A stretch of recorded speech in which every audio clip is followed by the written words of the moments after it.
HR issues can kill you. One complaint against your company can turn your world upside down.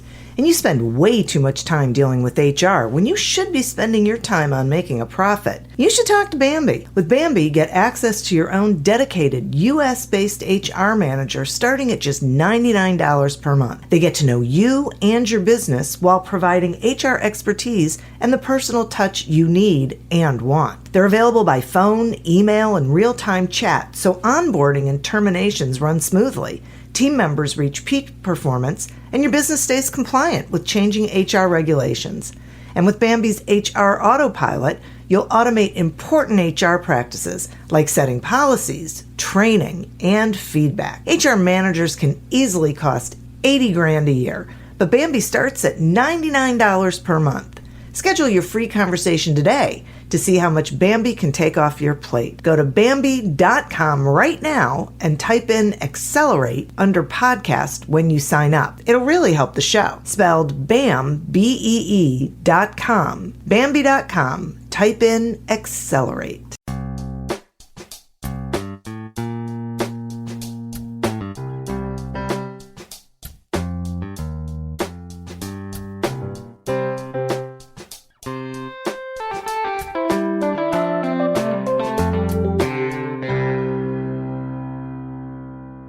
Welcome to Accelerate Your Business Growth with your host, Diane Helbig. Diane is a leading small business development and leadership coach, author, and speaker who is passionate about sharing valuable ideas, tips, and techniques with business professionals worldwide. Diane brings you the world's experts and gurus in all things business. Whether it's sales, structure, social media, planning, or plateauing, guests bring their expertise and energy to each episode. When growing your business is your focus, Accelerate Your Business Growth is the show to listen to. Got a topic or guest suggestion? Let Diane know. The goal is to make sure you have the information you need to move your business forward. Thanks for joining us. Settle in and enjoy. Hi, everybody. Thank you so much for joining us. Today's podcast is sponsored by Audible.com. Audible.com is a leading provider of spoken audio entertainment and information. Listen to audiobooks whenever and wherever you want. Get a free book when you sign up for a 30-day free trial at audibletrial.com/businessgrowth. This podcast is continuing to gain recognition as a resource for business and entrepreneurs. From MSNBC's Your Business to Inc.com to Fit Small Business and Proven to a whole bunch of other lists all over the world, Accelerate Your Business Growth podcast is enjoying inclusion on lists of the best podcasts to listen to. This is because we are so fortunate to get incredible people who give of their time and their expertise to join me in a conversation where they share information that you take back into your business and do great things with. We have such a person today with us. My guest is Terry Ogburn. Terry is the renowned owner and lead business coach of Ogburn Business Solutions. His proprietary coaching system and personal devotion to the development of others has contributed to the success of hundreds of small to large business ventures. Terry began his business career in 1979 when he invested his last $118.42 to start an air conditioning service business. At that time, he had no car or truck, but he did have the knowledge and ability to build relationships. By 1983, he was a top 5 nominee for Small Businessman of the Year. And in 1984, he won the award for Outstanding Young Businessman of the Year for the state of Florida. In 1985, successful in his business and recognized as a leader in the business community, he began to mentor other small business owners. In 1989, he developed his own business success program based on his experience and the teachings of his favorite business books. Over the years, he worked for several businesses, helping them improve performance and results. In December 2005, Terry chose to return to his true passion, helping independent entrepreneurs and small business owners plan, launch, and develop their businesses. Thanks so much for joining me today, Terry. Oh, Diane, it's so awesome to be here, and thank you for having me on your show. And I want to start with what your thoughts are on why sales seems to be so difficult for small businesses. Oh, good. That's a great question. Sales obviously is the lifeblood of any business, no matter where what you're doing. Sales, I think the small part of one of the things I've learned is that a lot of people think just because they put up their website or a flag or, their sign or whatever, people are just going to be drawn to them, that type of thing. And I think we have to put a little bit more initiative into the marketing in the beginning stages than we do after we gain some momentum. I'm not a big fan of mass marketing. I'm not a big fan of throwing money at something. I'm more, shoe leather type stuff, direct marketing, moving out past the branding, so to speak. I know you got a brand. That's not a. You do that as you go through time. In fact, I'm branding myself now after 11 and a half years. Once I got my sales built and got my residual income coming in, now I can branch out. So I'm more of the guy that would send you on a mission of getting out there, and depending on what business, it could be going through networking, it could be knocking on doors, but any type of direct marketing will help sustain a young business getting started. Yeah. I think it's been always so interesting for me that I think one of the things that makes it difficult for small business owners is that they think that they have to have some grand scheme and some grand plan, and they have to throw a whole bunch of money at marketing. And most of them don't necessarily have the money for that. Their cash flow is pretty tight. And so they think about that, and then they think about, okay, well, I don't want to necessarily be cold calling people every day. That seems uncomfortable. So I like what you said about the shoe leather, the building relationships, the really, building a network and then letting that network help you build your business. Perfect. One of the cases I'm working on right now is a client up in Chicago, and we're launching a maintenance company, in business, commercial maintenance, going into commercial buildings, and little office build out, the little office centers type thing. So one of the things we did, we're, starting fresh, so to speak. So we had him come up with some candy dishes with his logo on them. And then he just, his salesperson just goes around and walks into these little businesses with this candy dish, fills it up, and trades the candy dish for the decision maker's business card. That's great. And it doesn't cost any money. I mean, that's very inexpensive, a few candy dishes. And he has a goal of every day to drop off at least 3 candy dishes, and then he gets 3 business cards. So I told him, I said, it's an easy trade. They're thinking, well, $5 worth of candy for a 50-cent business card. That's a good trade, right?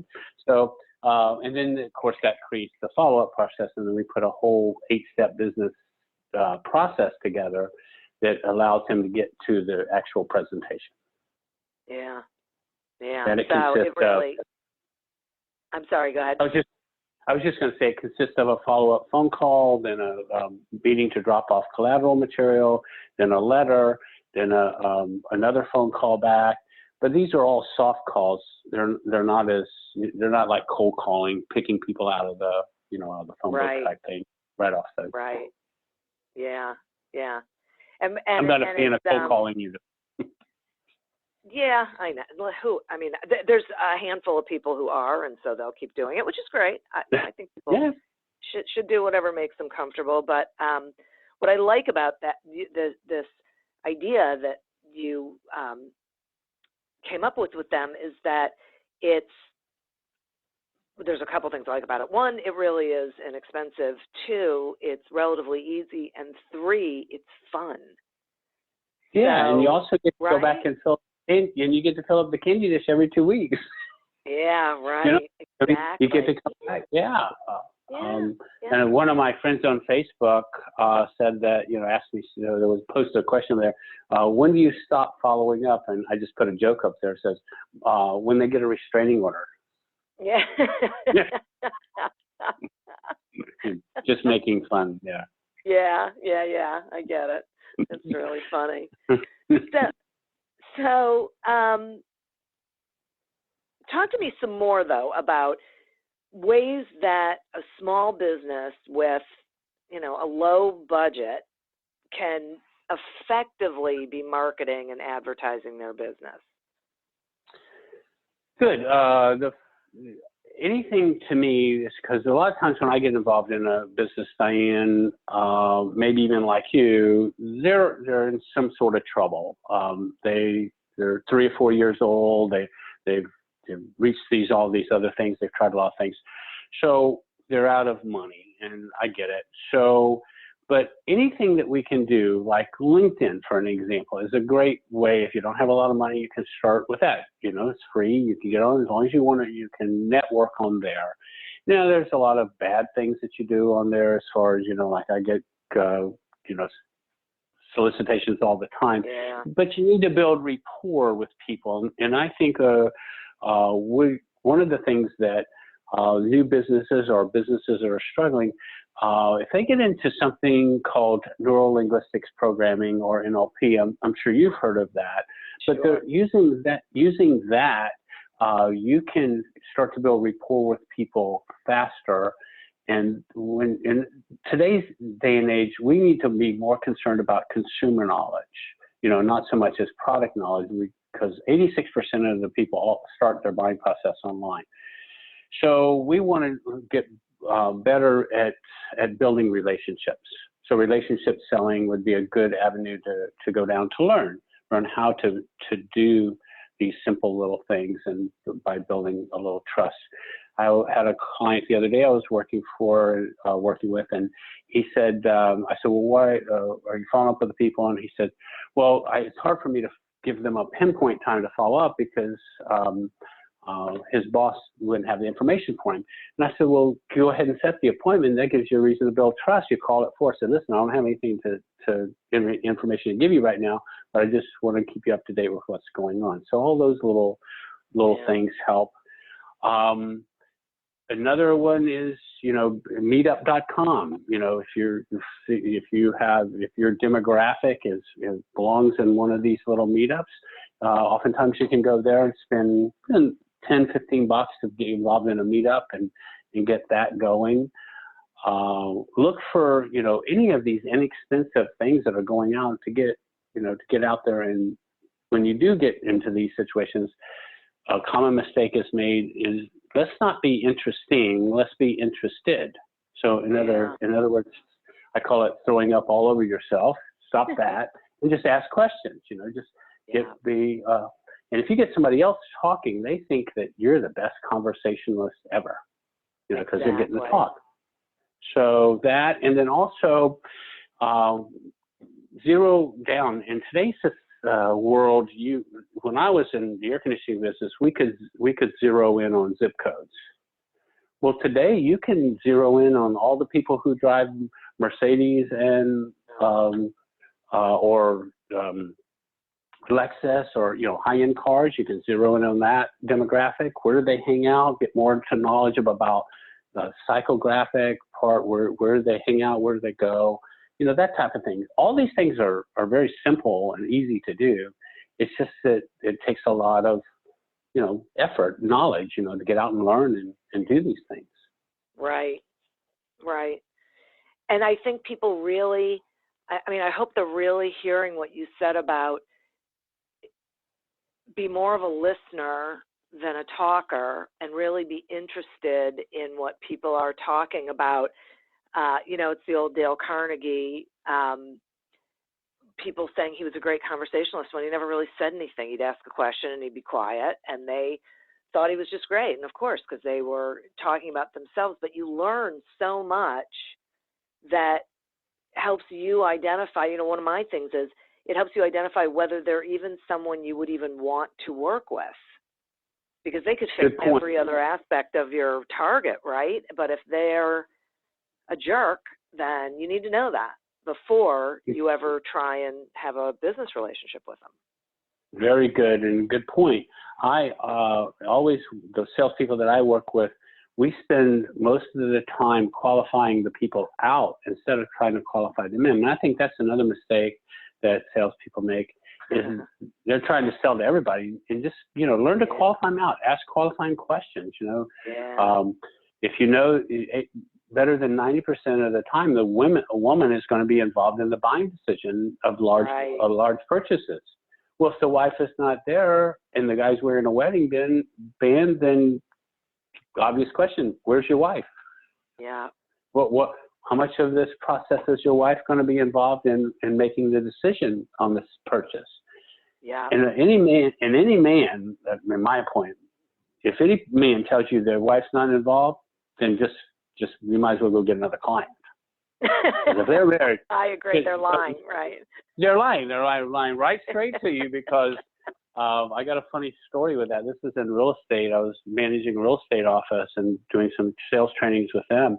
And we had this one guy who had, a salesperson who had done all the right things. He'd qualified them. He had got them their approval letter. He's got their pre-qualifications. Everything's done right. Man's from Russia. And so we're our table meeting, and we're asking, I said, okay, Chris, when are you going to get an offer? This guy's been looking at houses for like a week now. What's going on? He said, we've zeroed in on one, and we're putting it all together over the weekend. Monday, I'll have an offer for you. And I said, okay, good. I said, has his wife seen the house? And he goes, no, she's been in the kitchen most of the time. Everything we've been doing is at the dining table. She's over there. And I said, she hasn't seen the house? And he goes, no. And I said, well, that's unusual. They're going to be there. And he goes, not in Russia. The things are different in Russia. And I said, well, maybe they are. I don't know anything about Russia. So Monday comes in, and he comes in. I said, okay, Chris, where's your order? He says, the wife didn't like the house. So I guess it doesn't matter what language you speak. That's right. That's right. So that's so great. That's a great story. And it's so true. And it really is about not thinking, because I agree with you. I think so many people say, well, anybody is a good client for me, or everybody's a good client for me. And the truth is, no, they're not. And I think, when people approach with that viewpoint, then they are so in sales mode that they're doing the exact opposite of what you're talking about. They're not building relationships. They're hunting for dinner. They're churning and burning. That's what I call it. Yeah, and no one wants to be around them. Nope. Because a lot of this leads to ego, and to me, the worst thing that a salesperson can have, or an owner can have, representing their product, is when they're ego-driven. Yeah. Ego is fear-based, and anybody that so ego just translates into that you're up to something. Your voice is higher. You're pitching. You're saying "I" too many times. You're saying all these different words that you shouldn't be using, which again leads us back to NLP. Will teach you. In fact, NLP teaches you now that we shouldn't go for yes, because a lot of salespeople are tuned in their minds that they got to get to the yes.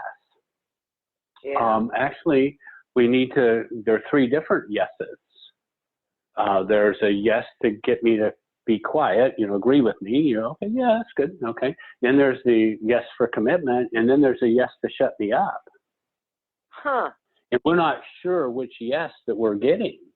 We think we want the yes that says commitment, but all they really did was shut us up. Exactly. To move on. So what I ask people to do is go for no. Yeah. So Diane, is there any reason why you and I couldn't get together and discuss this opportunity maybe Thursday afternoon at 2? Right. What are you going to say? No? Okay, great. Let's sign it up. Yeah. Yeah. Yes.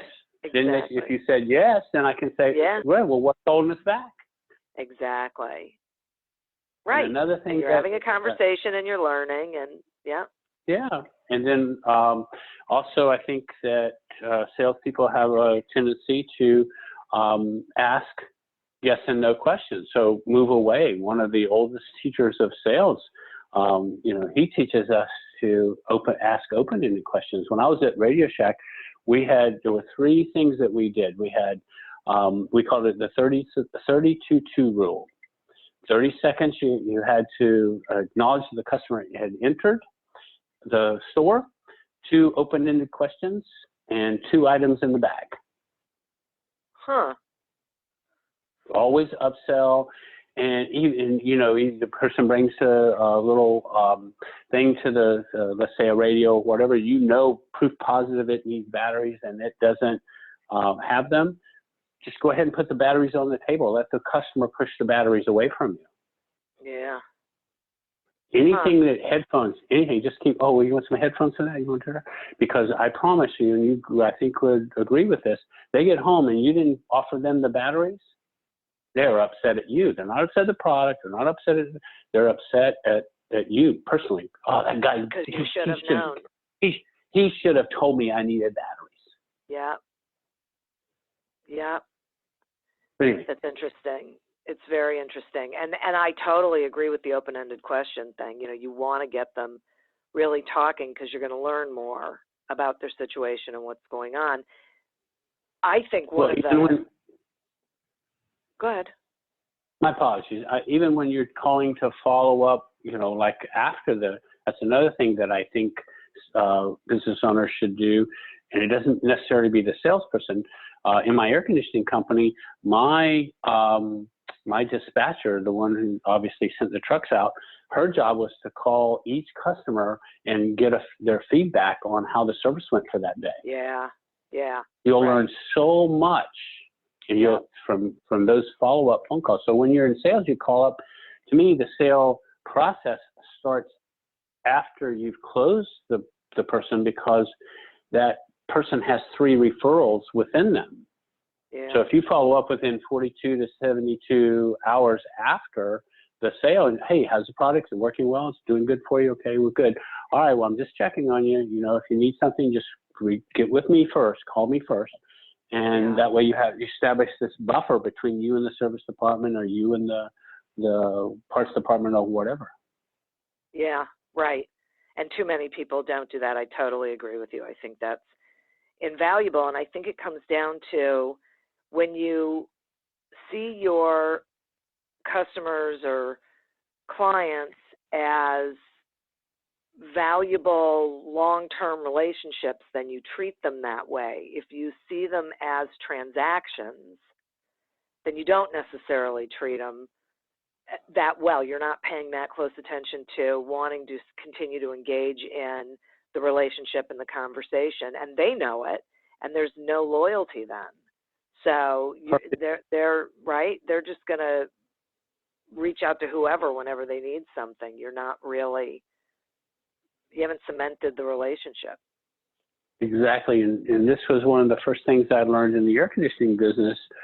Also, was that the customer wanted their air conditioner, was not working, but their wants and needs are different. Their need was to get their air conditioning fixed, but their want was me to fix it on their time. Yeah. When I sold my air conditioning company in 1989, after 10 years, I sold it to my employees. There was 7,000 customers that had been doing business with me for 3 years or longer. Is what we built the value of the company on. In that business, it's like you just said, it's transactional. Most of the people in that industry believe that you're only going to do business with them one time, so you were going to get as much out of that customer as you could that one time, because it wasn't coming back to you. And I thought, what a great time to build. Before thank you cards were such a big deal, I used to send thank you cards to every customer. I've won big deals simply because, you call out like a hurricane, like we were talking before the show. We were during a hurricane, and sometimes or outages and different things. They just want an estimate. So that. So the But then you send that thank you card, and I've had customers tell me, there was a choice between you and the other one, but you sent a thank you card. Yeah. For $32. I mean, that was our service call, but that was, you could see it if you did, $5,000 air conditioner, but for just a simple service call. But my rule was that if somebody spent a nickel in our business, they deserve to be thanked for the business. And I had one of those custom cards made up because the company name was Buccaneer after the Tampa Bay Bucks. I had a ball flying through the air, arc of the word thanks, and a football player on the front of the card laid out landscape-wise. You flip it open, it's just for throwing the business my way. Just something simple. It's really great. And when you do, so the service call wasn't a lot of revenue, but the chances are they are going to need something again in the future, or their neighbor's going to, or their family member's going to. Someone's going to need what you offer. And the better that you are treating people, the more you are the one who's going to be referred. Exactly, and I'll give you a good case in point there. And this would work straight across for just about any service industry that's out there. So one of the things that you would call me, let's say you call me and we come out and we look at your air conditioner, and let's say it's a bad fan motor. Okay, so we sell you on the fan motor. So, and the other thing we did is I recognized that the industry only gave a 90-day guarantee, so I gave a year guarantee.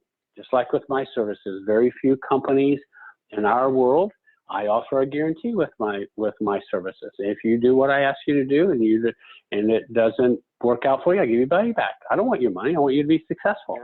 So I go out there. So let's say 6 months later, the air conditioner starts cooling again. Well, Diane, you're going to call me. It's under warranty. So I go out there and send another guy out there. I would never send the same. That was another thing that was flawed in the industry. They send the same guy out. I send a different guy out because I want to know what happened. Did he put it in right? Is the part, what failed? What caused the problem? And so the next person comes out and they come to your house and say, oh, no, Diane, the fan motor's working fine, but what's working now and what's not working is this. And you say, well, my goodness, if with those two parts together, I can almost buy another air conditioner. The standard script that went out after that was, well, I tell you what you do, Diane, you go get the air conditioner model number you want, you get the price, you get the best deal you can. I'll match the price, I'll match the air conditioner, and I'll deduct the $200 that you spent on the fan motor as well. Wow. I lost money on that deal. Right, but I got 7, 8, 9, 10 customers. Right. Right? Yep. Because you would just go back to your office. You would go back to wherever you went. Oh, man, I've never had that happen before. And the next thing, stuff like that snowballs. So another thing that little small businesses, don't be afraid to invest in a customer. Yeah. Yeah, because you're really investing in your future, really, when you do that. And again, the name of my company was Buccaneer, and people would call us up and go, I hope you're not as bad as the Bucks. Right? I mean, we lost the first 26 games we ever played. That's not good. So, right. But it gave you something to talk to them about, right? Oh, and it was funny. I mean, they knew we didn't have any associations with that type of thing. But my thought was, when starting the business, was that, oh, well, I'll get 6 months worth of free advertising. What I didn't know was I was going to end up getting a year's worth of advertising, coincided with that. So, anyway, a lot of fun stuff. Yeah, for sure. I have to take a quick sponsor break. Accelerate Your Business Growth podcast is happy to be sponsored by Audible.com. Audible.com is a leading provider of spoken digital audio entertainment and information. They have over 150,000 titles to choose from, and you can listen to them on any device, including whatever you're hearing us on right now. If you sign up at our link, which is audibletrial.com/businessgrowth, you get one free audiobook and a 1-month trial of the service. Some examples of books you can listen to on Audible.com are 80/20 Sales and Marketing by Perry Marshall and The Go-Giver by Bob Berg. So visit audibletrial.com/businessgrowth, explore the books that are of interest to you, and receive one free audiobook when you sign up for the trial. Today, we're talking with Terry Ogburn about growing your business through relationships and trust. So, Terry, you said something before about how you have someone who when you had the air conditioning company, you had somebody who would call and follow up on the service calls and make sure everything was okay. So I'd like you to talk some, if you would, about the importance of feedback and what are some ways that a small business can make that happen. Like, let's say they have a really small staff, so they don't necessarily have someone who could sit there and make calls, but what are things you think they could do that would get them feedback and input from their customers? Real easy. The first thing off the top of my head is just a simple little survey. It doesn't have to be difficult. It doesn't have to be, but it has to be easy. You can make them anonymous. You can just you can have the salesperson or, have the service person or whoever's out there at the house just leave like a leave behind piece. It's already one of those, pre-programmed self-addressed little thing. A couple little questions on it. Doesn't take anything. All I have to do is click it, check it, and put it in the mail. I used to get my technicians, and regardless of technicians, straight across the board.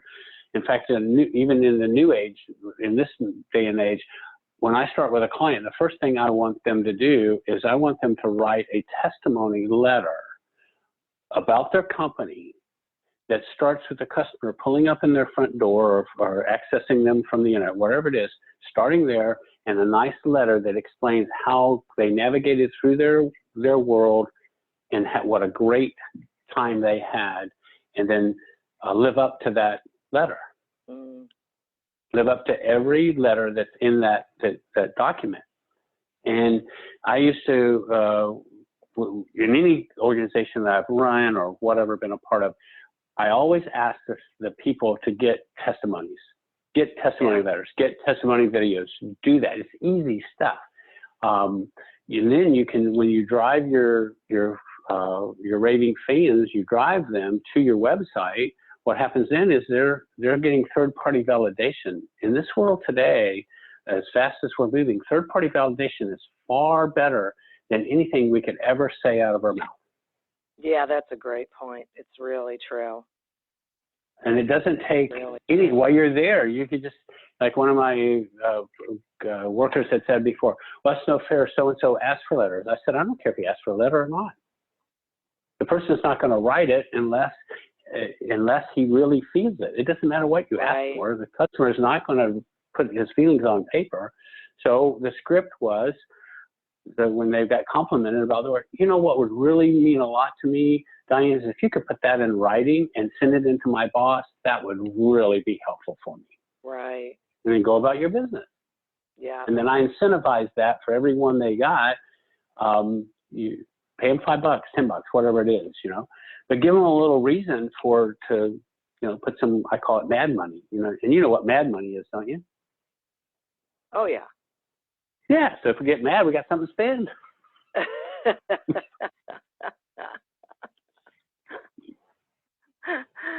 So great. So now I want to back up to before someone becomes a client, and talk some about how a company figures out who their target audience is, and who their target customer is. Because, before when we were talking about it's not everybody. What is the process they should go through to really make sure they're, going towards the right company or person? I'll give you this example from when I was in the travel industry days. We focused on $20,000 to $100,000 accounts. That means that these people were spending $20,000 to $100,000 annually in airline fares, commercial air flights. So now there's a name. You look at a name of a company, and if it says "I fly" in the company, so to speak, people that you come to know that industry, then you get them to take the worst traveler, or you get them to give them just one chance at taking care of their flyer. my apologies, I have to cut this part. I forgot what the question. Not a problem. The question is, how does a company figure out who their target audience is? So once you figure out that your group, or once we figured out our group was to 20 to 100, anything that was over that, we didn't go after. So you eliminate the big companies. So you zero in on these little guys that make. So then the script for that would be, hi, this is Terry. Who there is most concerned about your travel and entertainment budget? And the answers that we got would be a telltale sign of whether they travel or not. If somebody said not interested, the salesperson says, oh, no, they weren't interested. I said they were interested. You just didn't give them enough information to buy. When somebody's not interested, the answer to that question would be, are you kidding? We're lucky if we get to go to the post office. Don't bother with that one, right? Because they don't even know what a travel and entertainment budget is. Right. So the first thing you want to do is figure out a question that person will be able to answer. Yeah. If that person, oh yeah, no, we're not interested. We have, it's really saying not interested. We have a travel agent. That would be, oh, good. Now we have something to work on. Right. So if you and I use this terminology a lot too, is put your real person hat on. If you were looking for this product, who would be the likely person that would look at it? Now, if they're already in business, then I'll give them an exercise right here. Right now, take out your database, take out your customer database, people who are buying from you, draw a big circle on a piece of paper, and divide your customer base into a pie.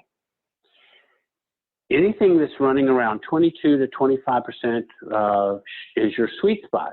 So then study your customer who's buying that product. Who are they? Go have questions, follow-up questions, type thing. Then you find that out. Now you've zeroed in on that.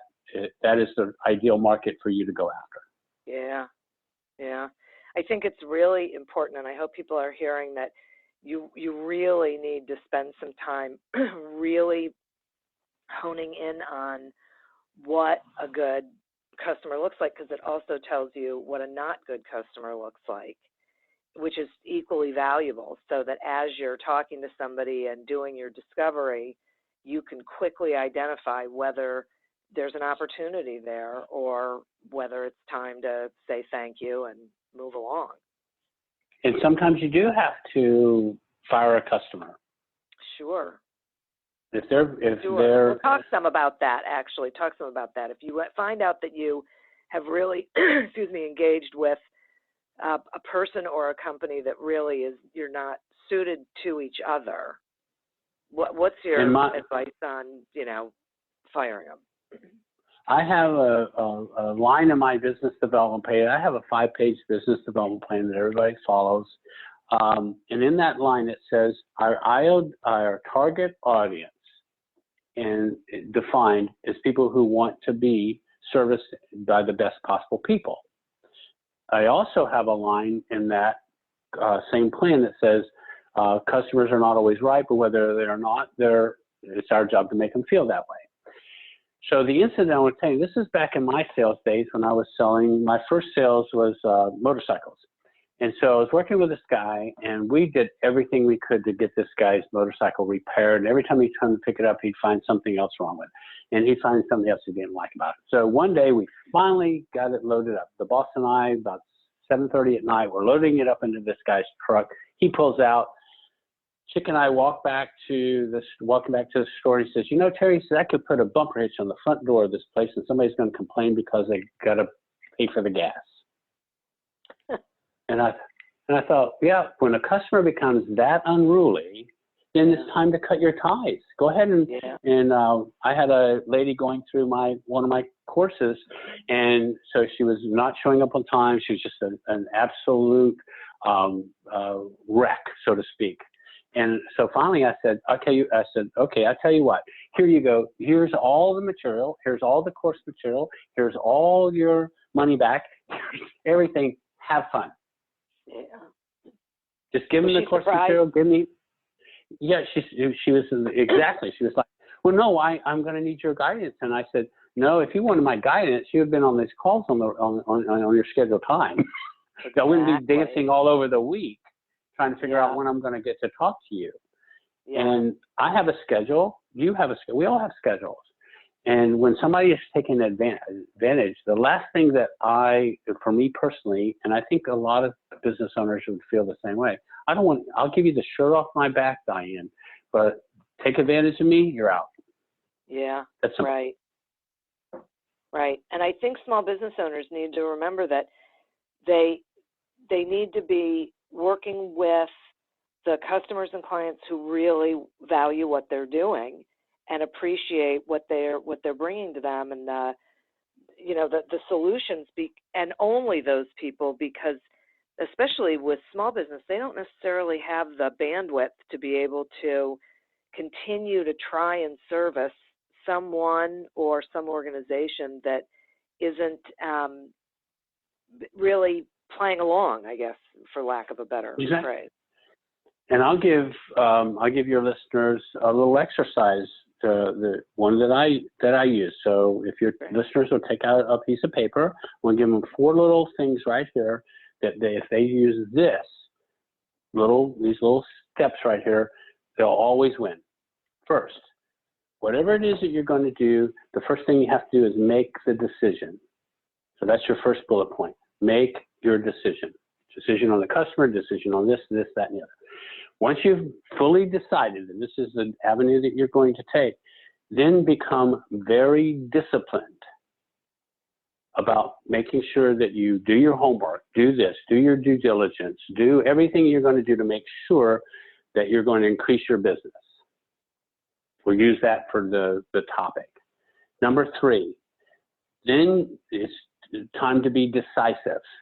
And that means making the decisions that is going to keep you moving towards your target.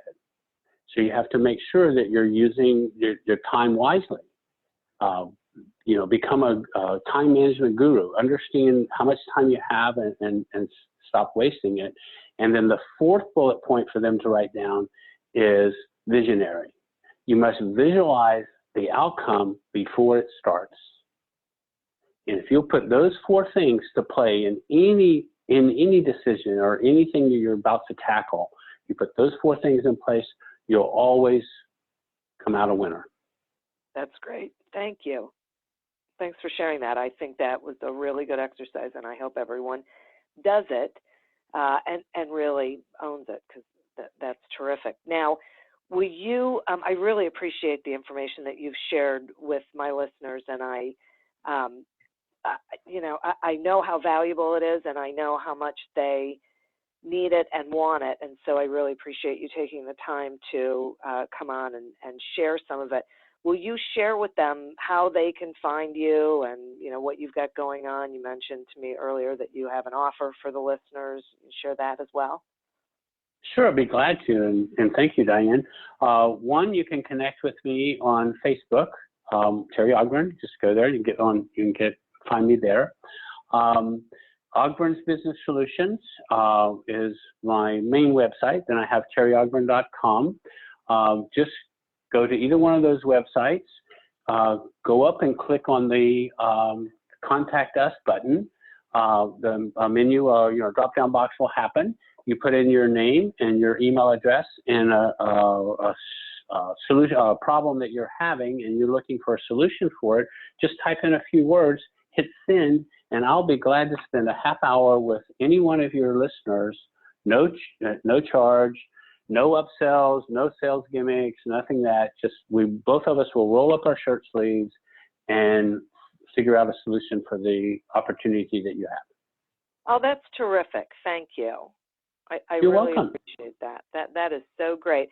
And I certainly hope that people take advantage of that, because that can be really tremendously valuable for anybody who's just even got an issue that they just want to talk to somebody about. So somebody with a lot of knowledge like you.